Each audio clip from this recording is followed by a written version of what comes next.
Sejarah SDSB, judi resmi zaman Soeharto. Semua orang yang hidup di era tahun 80 hingga awal tahun 90 pasti kenal dengan SDSB, yaitu singkatan dari Sumbangan Dermawan Sosial Berhadiah. Ini adalah praktek judi menebak-nebak angka yang dilegalkan pemerintah pada waktu itu.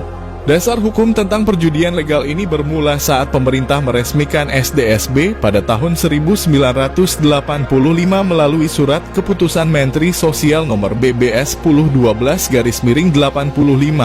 Setahun perjalanan omset dari undian berhadiah SDSB ini mencapai angka 1 triliun, angka yang luar biasa. Judi resmi yang digelar pemerintah Orde Baru ini muncul setiap hari Senin dan hari Rabu. Masyarakat yang berminat bisa membeli kupon yang selembarnya dihargai sebesar Rp1.000 per kupon dijual hingga pukul 6 sore dan kemudian hasil undiannya diumumkan jam setengah 12 malam melalui radio RRI. Meski kupon SDSB ini hanya berharga Rp1.000 saja, tapi iming-iming hadiah berupa uang tunai sangat menggiurkan. Tebak-tebak angka ini berupa 6 digit angka. Jika Anda tepat menebak persis sama dengan ke-6 urutan angka tersebut, maka Anda akan mendapat hadiah sebesar Rp1 miliar. Tapi kalau hanya berhasil 4 angka atau 4 digit terakhir, hadiahnya senilai Rp2,5 juta. Jika sukses menebak 3 angka terakhir, hadiahnya sebesar Rp350.000 dan 2 angka terakhir, hadiahnya senilai Rp60.000.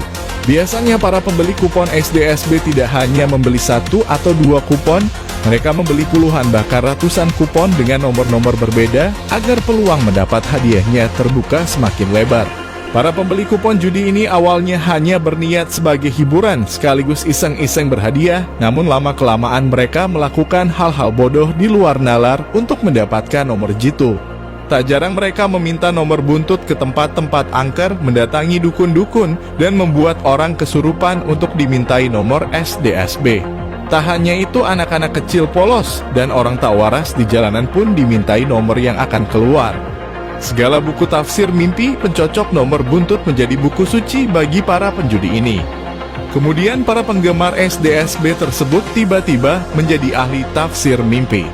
Apa saja mimpi yang mereka alami selalu dicari makna dan dihubungkan dengan angka-angka SDSB. Para pedagang obat pun ikut bermunculan bak jamur di musim hujan, dagangan cuap-cuapnya pun laris manis.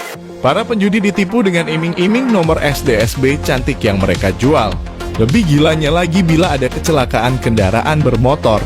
Beramai-ramai mereka mencatat nomor kendaraan yang kecelakaan itu untuk kemudian dipasangkan menjadi nomor SDSB.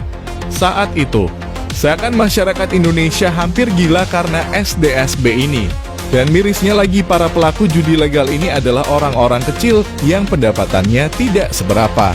Bukannya menjadi kaya mendadak karena lotre judi ini, sebagian besar malah hancur berantakan perekonomian keluarganya. Uang hasil pendapatan harian untuk makan habis ke loket-loket judi yang sangat mudah ditemui di mana-mana pada masa itu. Tak hanya orang dewasa, bahkan anak-anak remaja pun mulai ikut-ikutan berjudi SDSB.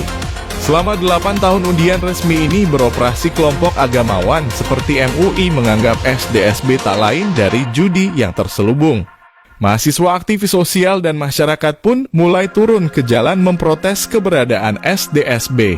Pada tahun 1992, aksi demonstrasi dilakukan mahasiswa hingga terjadi bentrokan antara pengepul SDSB dengan massa aksi di Jakarta. Sejumlah mahasiswa ditangkap oleh pemerintah Orde Baru dan mereka dituduh makar. Demo mahasiswa dalam jumlah besar juga muncul di Makassar, Jember, Surabaya, Solo, dan Pekalongan. Para penentang kupon SDSB bertambah geram ketika pemerintah begitu lamban menangani masalah tersebut.